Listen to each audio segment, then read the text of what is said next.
of the Empire State Building. Let's talk about the gentleman who is sitting on the other side of me here, who is not wearing the $25,000 sneakers in the closet. Are those Emerald City Sixes still?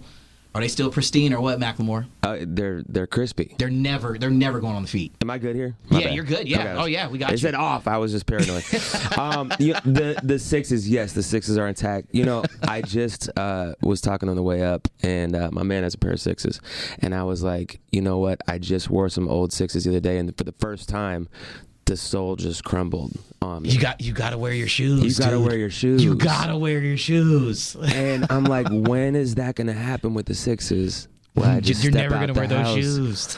And they just crumble. I mean, I have pairs that I wear. I have pairs I keep on ice. Yeah.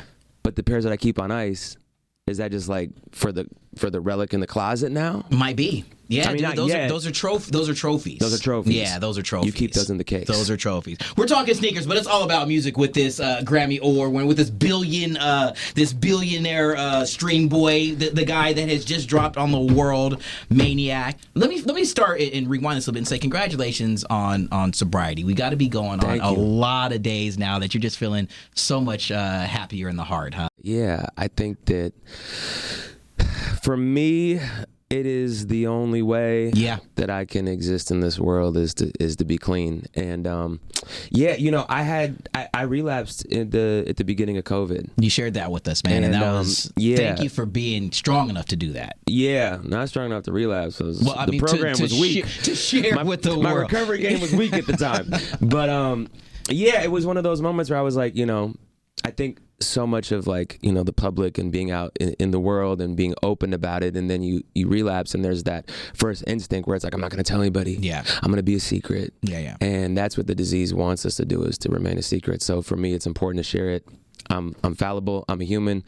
We all are. I stopped going to meetings, and that's what happens. Man, and you found the strength to find yourself, to create again, and to get in the studio, even though it was a lot of it was from home.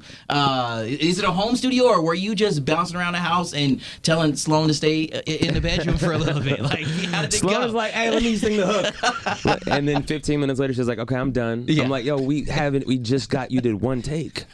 This isn't it. We got to keep going. We got to keep going. The grit don't quit."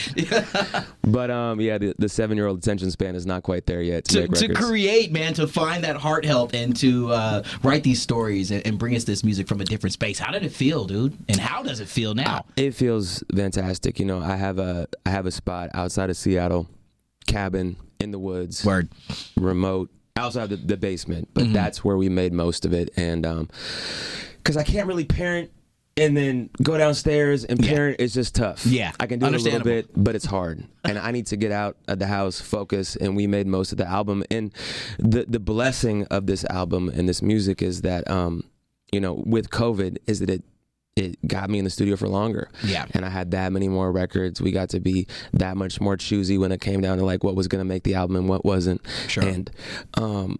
And it's a spiritual process. You go out in Mother Nature, man, and you make records, you make art. And when you say we, who are those people that you are entrusting, you know what I'm saying, to share that space to create this music? Because a lot of folks, we see Macklemore, we see you front and center, but it takes a village, man. Yeah, Bon Jovi. Word. I wasn't there, but other people were. Man. I was about to say, that was a scoop and a half. No, my producer Budo, who did you know, most of Gemini, my guy Tyler Dops, who did a lot of Gemini, and my guy XP, who helps me with writing hooks and melodies and all that sort of stuff. We were all up there, and yeah, just there's something about being remote and removed and breathing in fresh air. Yeah. With that process, and every night you know, some days you don't hit. You know, some days you're in there and you're like, I have nothing. Whatever. What am I doing? I'm away from my kids, and that's just part of the process. But when you have those days where you're leaving because it's in a separate house and walking back to the main house, and I like look up at the stars and just be like, man, we made something. We today. did this. We made something. To share those moments with the people you love, and I want to dial back before we get into Maniac. I want to talk about the infatuation, the love, the Tones and I, man, Yeah. and how it felt to bring Chant together, knowing that she had, and I remember talking to her in the height of the dance, I knew that, but all the busking that she had done, but always in her heart, she said, I cannot wait to get the attention of Macklemore. And it happened, and y'all brought this song together. Yeah. You celebrated in Central Park. Yeah. What were those moments like to share those types of experiences with folks that you love? It was amazing, man. You know, Tones, she's just a fantastic person. Awesome, I right? just ran into her in the lobby. She's on tour with us right now. Like, she's down to come out and rock Chant. Like, that just says so much about her character that she's like, you know what, I'm down to, like, you know. Travel 73 million miles on the Right, side and of the perform. earth to perform. And have to a turn great, up. and have a great time. And she's just like, whenever I see her, I just smile. She's hilarious. All Australians, for some reason, are super funny. Like, I love Australian people. Anybody who could come up with the concept of a shoey, bro. I mean, you know what I'm saying? Like, that's a different breed of person. That's a different breed. That's a different They're having breed. a good time. And Tones, you know, we had been working on Chant for a long time. And you know, we're like, okay, who's gonna sing it? We had like the scratch vocal, we wrote the hook and all that, and then she came in and just like murdered it. Bodied and like it. made it her own. God, and man. yeah, right. It was goosebumps the entire time in the studio. To know that those moments happen, to be present in those moments, to create these records, maybe it's Chant, maybe it's going back to the early stages of your career and these songs that are just everlasting. From your vantage point, man, as you either hit the crowd and you see people singing along to it, or you just maybe randomly hear it pop up somewhere 10 years later. Right. What are those moments like for you? Do you still geek out a little bit or what?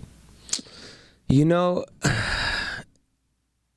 I don't know if I geek out. I think, you know what it is that it's a testament to music that is timeless. Word. Yeah. And I don't say that from a place of ego. I say that from a place of like, I don't want to put anything out that is like, oh, this is the sound of the summer of feels like the 2022. Like, moment. I need to There hop you on go. this. Like, Yeah. you know, this is what everyone else is doing right now. This is what I need to do. Yeah. Whenever I feel that like instinct in the studio, I'm like, hold up. Like, yeah. Time to pivot. Yeah, time to pivot. Like, that's not me. And I need to make sure that I'm doing things that are authentically me. And if that's the case, then that's a timestamp for myself and Got where I'm at. If I'm trying to like hop on to whatever trend is popping right now, it's never going to be good. So, and that's a perfect segue, because you had mentioned in a recent article that Maniac is this is a rebirth. You know, this is a maybe not a new chapter, but this is a rebirth. If this is a rebirth here, how excited are you to be reborn and to have this be the timestamp for what you're going to look back on 10 years from now? I love it, man. I love it. I think I feel really blessed to be able to make art, to put it out into the world. And you're right, it is a new chapter. Yeah, okay. And I think all of these albums and these, like, you know, album cycles are chapters. And I think back to Gemini, I think back to This Unruly Mess, I think back to The Heist, and these chapters of my life that and I'm right in the middle of it. And you work so hard in the studio to, like you said earlier, like, my baby's coming out tonight, like Maniac's coming out. I've been locked up in a hotel in New York looking at the rest of the world outside the window, like editing this music video. Like, this is what we do for the art, and then we get to put it out and share it with the world and watch people dance to it and sing it and react to it. And that's the real celebration, right? That's when another you get cool to share. thing about that article that I read is that, you understand that it's yours for this time being, but afterwards it's no longer. It's the world's, it's the man. world's. Yep. And when you create from that space, I think us as fans, that's why we are so appreciative, because we then can put our own story. I'm thinking about the Maniac that I keep on Right. running. You see what I'm saying? And Right. it's one of those kind of things. So consciously going into creating, is that a thought, or is it just therapeutic for you at the moment, and then even more special when you hear stories like I just told you that we're connecting? Yeah, I think I never like to go into it like, all right, guys, today we're going to talk about that relationship, that, you know, but if that's what you're going through at the time, like, that should come up and come out and come out organically, you know? And I think that a lot of times when you're in the middle of making a record, you're like, okay, I know who this is going to hit. Or the human beings are going to resonate with this because I'm telling my story in an authentic way. Yeah. And, you know, people are smarter than we give them credit for. You know, I can't even tell you how many times fans are so much more intelligent, especially now, the way that we connect to music because of the way it it makes us feel on a visceral level. And when so much smarter. completely, and when you hear those records that you're like, let's put this A-list artist with this A-list artist, like 90 other people wrote it, and sometimes that stuff goes. Sometimes, maybe they caught the spirit. Yep. But in tracking that record, but in no shade to that process, but I do think that you can also hear it when it's like, this label put this label, and they put this song together, and it just sounds like they were trying to make that song that was gonna. So many beautiful records. This is the breakup song. Yeah, so many beautiful records come from just writing from that true, genuine space. Right. And you've continued to do that, and I can't see that being any different from what's going to continue to pump through the speakers whenever you press play on a Macklemore record. But now there are some haters out there, and I want to go back to Sloan being one of the biggest ones in one of these TikTok videos that I saw, man. Not only was she a hater to you know what I'm saying, this song, but she was also very disrespectful to the Beats by Dre headphones. Damn. Come on, dog. Damn. Those headphones. God. The stretch that was happening on those headphones, man. Damn. Thank God. Thank God that I didn't have a dongle anymore. They're obsolete now. They're gone. Yeah. They're destroyed. But how fun is it, man, to look into the eyes of your kids and to know that you're doing it for a big... on that level? It's not fun at all, man. It's not fun at all. I'll say this. I mean, look, she really wanted Adele and Taylor Swift on the tracks.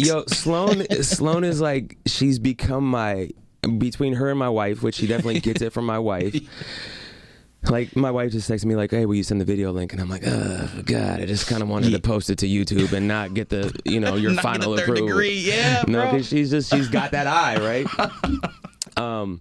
Sloan is brutally honest. Yeah. And hurts my feelings. And I love her for it. It's like and the thing is, kids are a great test of a record, and you'll hear other people say this. It's like, you play a record, kids will immediately gravitate towards it or be like, nah, that's not the one. And Sloan is that person. She keeps it a buck, and she will be the first person to be like, nope, that's not it.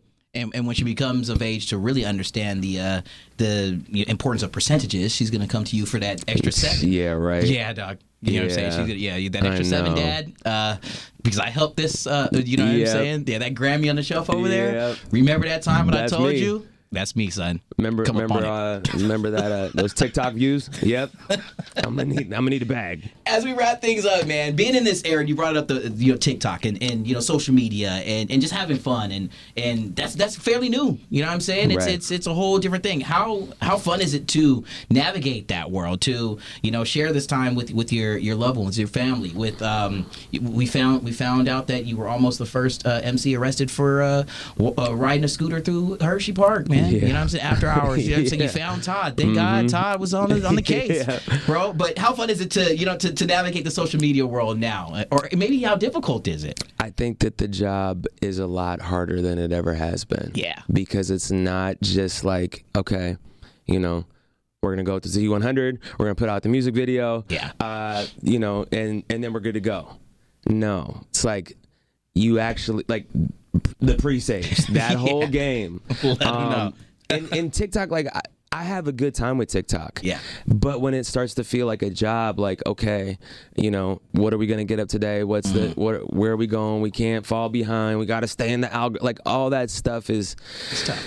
It's tough and it's draining. Yeah. And so for me, like yesterday, I think we probably posted it since we've been talking. Yeah. I went out into the streets and played people Maniac. I had a good time with that, right? Like, that's something that I'm into. I like I like, getting weird and going out in the streets and talking to people. Then it doesn't feel like work. Then it doesn't feel like work. Yeah. And there's other things where we're like, yo, will you take a selfie video, point up and all that, and I'm like, okay. Yeah, I will. Yeah, I will. You know what's funny about this part of the conversation? I want to leave with this is exactly what the theme of our full combo has been. When you're trying too hard, yes, it does not work. The fans, us as listeners, as viewers, we know when something is fake. The same way when you bring this stuff, and that's why.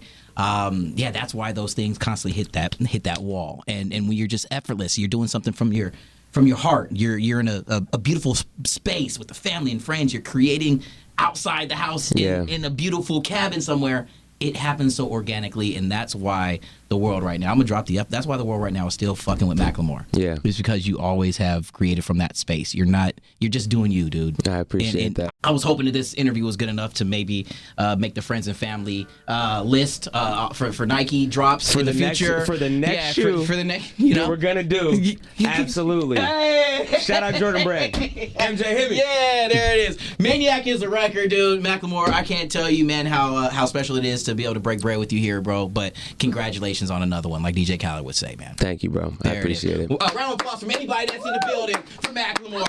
There it is, baby.